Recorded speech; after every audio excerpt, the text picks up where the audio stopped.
Donc, je vous disais que malgré ces insurrections, finalement, le bilan reste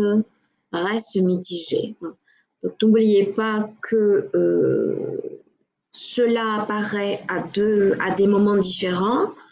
1822, on va dire, hein, pour la Grèce, 1830 pour la France, 1830 pour la Pologne, l'Allemagne et la Belgique, et 1848, pas mal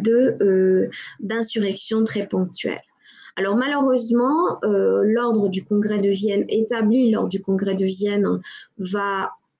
malheureusement peut-être pour ces mouvements qui se sont consolidés durant quelques années, qui veulent retrouver des libertés, des États-nations, des États indépendants, des États où des réformes sociales sont nécessaires et qui militent pour ce genre de réformes, vont malheureusement avoir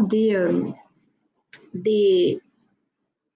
conséquences plutôt négatives, déjà puisque le pouvoir mis en place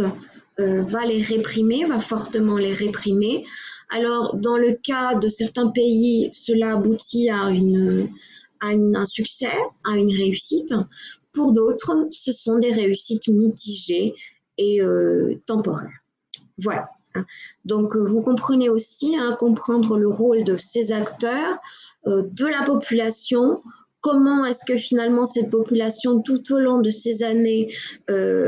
s'est manifestée, a participé à des mouvements insurrectionnels, s'est organisée, a quand même participé dans la vie politique, en tout cas en France d'une certaine manière, déjà depuis la Révolution à travers des clubs, à travers des salons, à travers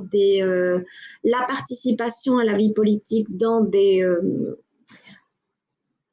partis politiques divers qui ont évolué progressivement et qui se sont ouverts à d'autres idéologies. Et comment également, non seulement les femmes, les ouvriers, les gens de classe moyenne, les bourgeois et les nobles, ainsi que les artistes aussi, participent donc à ces mouvements et transforment le visage de l'Europe malgré cette volonté des puissances